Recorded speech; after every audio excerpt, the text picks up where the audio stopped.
Welcome. You're listening to the Leading Hope Podcast. My name is VJ Williams here with my friend and pastor Kevin Jack. Thank you for joining us, taking time out of your busy days to become a better leader. If you're new, we release a new episode every week on Wednesday. We would love for you to subscribe on your favorite podcast platform, which is Pocket Cast for some me? of us. Yeah. And share this with a friend on Facebook, Instagram, YouTube, all the fun stuff. MySpace. LinkedIn, You've really been on the MySpace. PayPal. MySpace I is think MySpace as a joke is hilarious. Yeah, people. I don't even think people really. If you're on MySpace, put us on the top 8. I don't even think people know what that is anymore. Do they still know? I would say a good chunk of our listening audience has no idea what I'm talking about. There we go. They understand it's a punchline of a dated reference. There we go. Yeah, it's like, we're thrilled. Go do MySpace during the day and come home at night and watch Happy Days. That's awesome. I've never really watched Happy Days. Could I be clear? You a Fonz fan? Is that what Happy Days is? Yeah. Is it Fonz?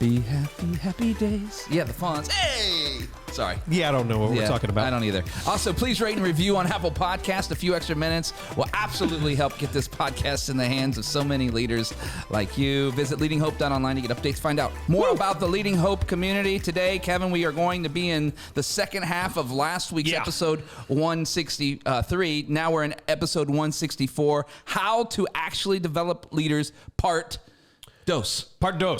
2. Woo! Here we go.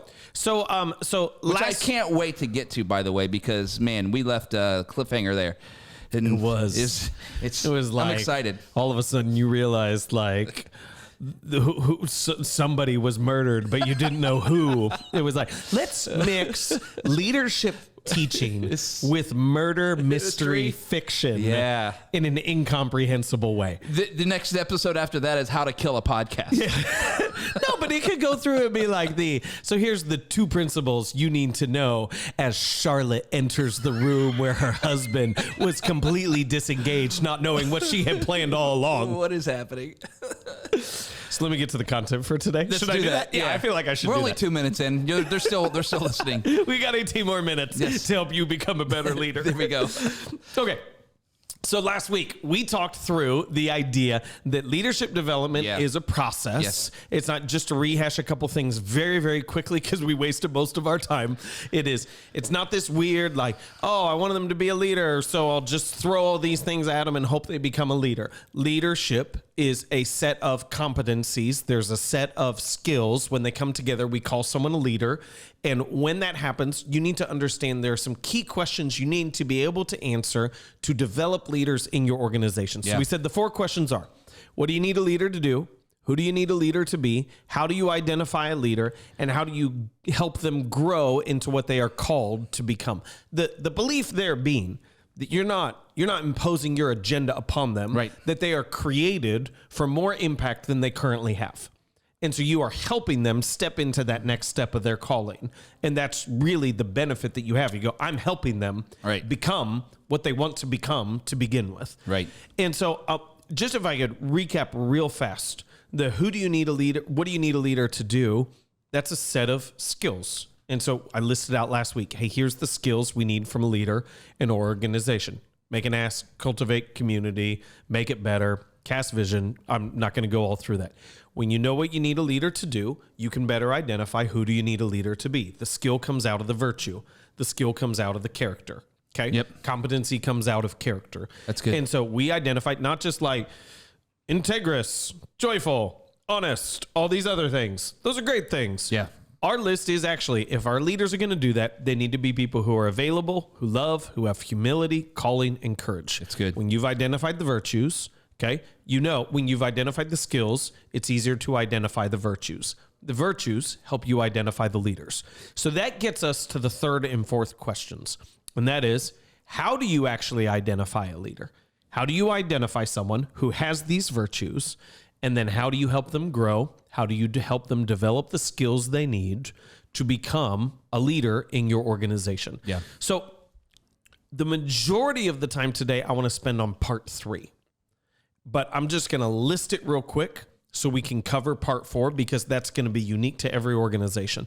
So I'm going to give you the list and then I'm going to come back to it. Okay. So how do you identify a leader? There's 5 things we use. And again, I'm just going to touch on these for just a second. We identify a leader through relational proximity, by calling out gifting, by engaging them in vision-focused conversations through the rally and the debrief. Okay, we'll talk about those again in just a second. Hang on right there. I want to jump to how do we actually develop leaders?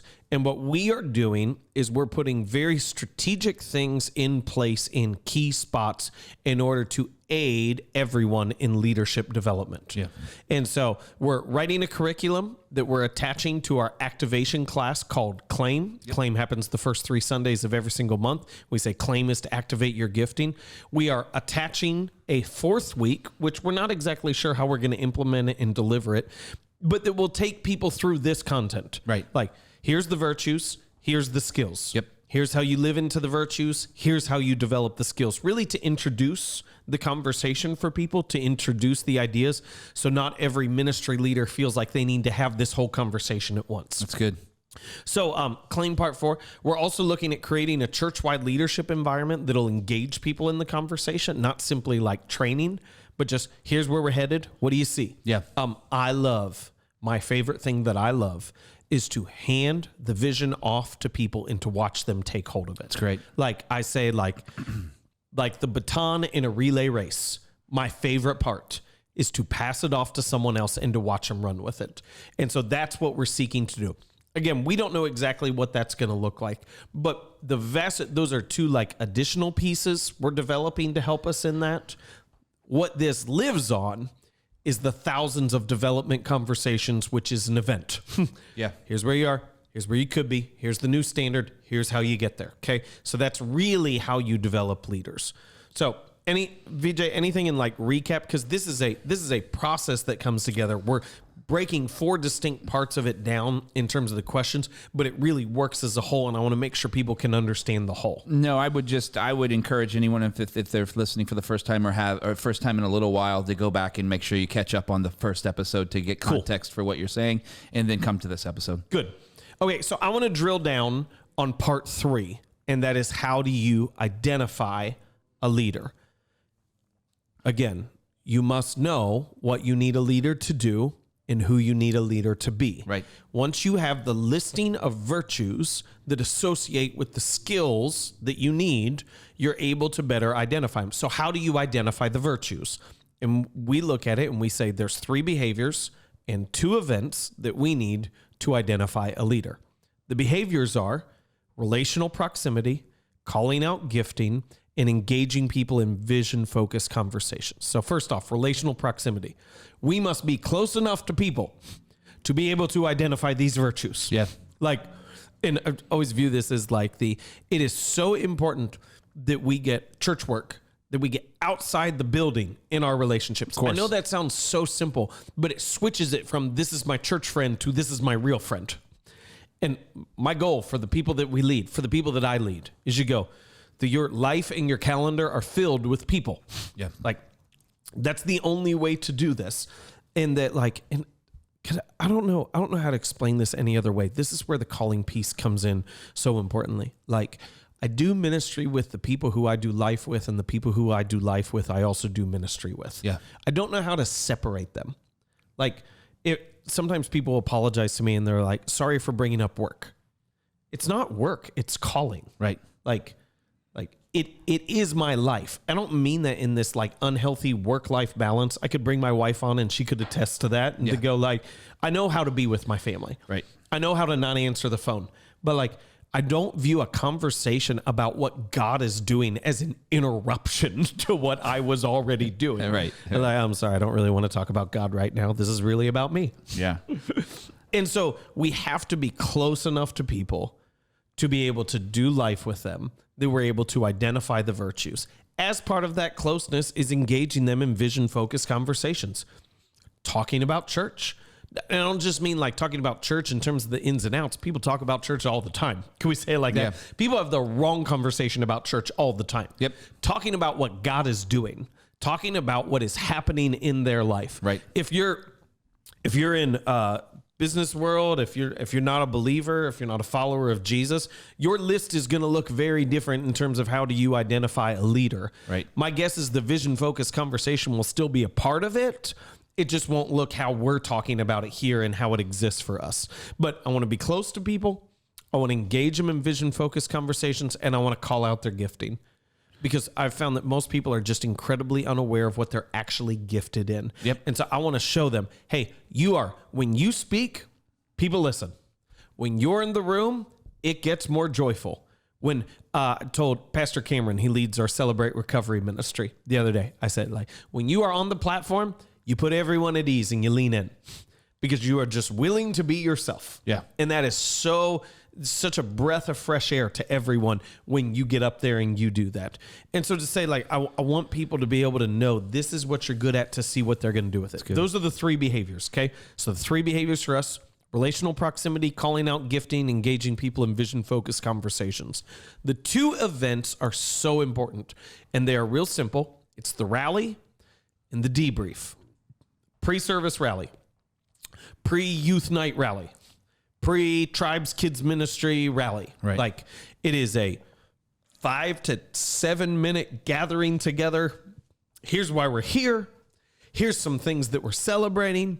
Let's pray together. Let's go after it. Yep. Okay. It's quick. It pumps you up. The debrief is just the conversation afterwards. How did this go? What went well? What could be better? Yeah. And here's what is so important is I think those are not new things to most people. You're going to go, well, we do that. Why? What are you looking for when you do that? Because for me, the rally helps me gauge availability, and it helps me understand immediately, hey, who actually, like, this vision piece of it, who's sharing wins that have nothing to do with the vision, and who gets the vision? Like, who's starting to eat, sleep, breathe the vision because they care about it so much. Right. The rally is built not just to raise the energy and to get people there on time. The rally is there to help you identify leaders. That's good. And if someone's never there, they're not available. That's right. If someone never shares, I'm not saying they have to share every time. We're not looking for someone to dominate the room. But if someone never shares, like as soon as someone says, let me tell you about something exciting that happened that God did, I'm going potential leader because they get calling. Yeah. Because they get courage. That's good. The debrief afterwards, how'd it go? What can make it better? I'm able to discern. Like, this is not, I don't mean this like unique gifting. Anyone is able to discern who is focused on the vision and who is just focused on quality. Yeah. Who is focused on what actually supports our goals and who wants to look good. I'm able to be aware who wants to actually make it better, who has ideas on how to make it better. These environments are crafted not just to make it better and not just to raise energy, but to help you identify leaders. And so I think the lingering question I'd have for like everyone, you go, I want to develop leaders. Okay, like first 2 most important questions is like, what do you need a leader to do? Who do you need a leader to be? You have to identify those. But then the next question is like, how are you going to identify them? Yeah. Like, what are you going to go about to be able to identify the people who have the virtues and the competencies that are needed? And I think most people assume they're just going to fall in my lap and then I'm going to put a book in their hands. Yeah. And that works just enough for people to not understand that it doesn't work. Like, you get lucky enough times that you don't truly grasp this doesn't work in any way. All right, V, what do you want to talk into? So much to talk about here. Let's just start with the rally because, obviously we call it the rally, but in context of the whole world, not just business world, there's always a rally point in your organization, whether it's the beginning of the week on Mondays. In a lot of technical institutions in the corporate world, they call it a stand-up. Yep. Where they stand up around. So you can call it what we call it the rally. You can call it whatever you want. Yeah, because we clap. Yeah. And I think you hit the nail on the head with the fact that it is you said this, it's the perfect environment to find the yeses. Right? Like, not the no's, not even the people that are there because they just want to check off a box. It's who is sharing, they're a yes. Yeah. Who is the person that has maybe never prayed before in front of people and now said, you know what, God has been asking me to say this prayer in front of people and I haven't done it for like 16 weeks, but today's the day. They're a yes. It's not the person that's the no's. We're not counting no's. People get so dumb with that. I don't know how to say it any other way. They're like, well, we held the rally, but only like 80% of the people came, or even like only like 40% of the people came, so we're not going to do that anymore. Like, Are you kidding me? Yeah. You're able to identify what you need to identify. Yeah, and there's in every team has an opportunity to create these environments to find the yeses. And we call it, like, again, we're calling it a rally, but all your organizations, all the places that you work, the places that you're employed, that you have an opportunity to do the same thing, to identify the leaders that you want to develop, and then also find out. It also helps you know where to spend your time. Yes. Right. Like if there's a bunch of people and I create a room I'm not going to spend my time with all the no's. I'm going to find the yes, and I'm going to spend my time developing that. I think that was a really good point. I think the other thing I want to talk about, well, there's a few things. One is you said pass it off and watch someone run with it. You're talking about vision, that you love passing it off. Here's what I've heard about from people who have been around the church that we're currently at Highland Park, say is like, oh, this is just way different than I've seen church done before. And what they're referring to in general is that everything's held with a tight grip. It's guarded. Like I could never be allowed to do this. Yeah. I'd have to get it approved. It needs to be a 5-point plan. It's got to be written out in a book form. All these things. And we're saying, no, if it meets the vision, you are released by God, not the church, to do this thing. And I think that throws people off. Talk more about, obviously you talked about the joy, but talk about the mindset to even get to that point, to pass it off, because I think it's so important. Yeah, I just, some of this is conversation you and I were having earlier today. And to me, I'll get asked by people like, what's next? What's next? What's down the line? What's 5 years ahead? What do you have in mind? Is to go, the ministry of the church is to equip the saints for works of service. It's to release people, like to activate, equip, and release people to do the thing that God is leading them to do. Yeah. And so the ministry of the church is really dictated based upon the leading of God in individual people's lives. And I think the thing that I find is that, I don't want this to sound overly critical, and I hope this is said in a way or received in a way that for people who are pastors, that it'll elongate their vision. I have found that most pastors don't have a vision for their people that exceeds church involvement. That's good. And it's just like, involved, do this. I'm here, and I'm serving in groups and these other things. And so, yeah, I'm as involved as I could be. And that's all God has for me. And they go, no. It is the pursuit of God in your life through your calling. Your relationship with God deepens when you pursue him with your gifting, doing the things that he's called you to do. Yeah. And we've always said, like, relationships form better while serving. Yeah. It's true of you and God. Yeah. Like, when you serve with God, your relationship deepens at a greater level. And that's my hope for everyone. And I think when you understand that, like, our vision for the church is not just clear. Our vision for the individual is long. Right. Like, it exceeds far beyond what most people would imagine.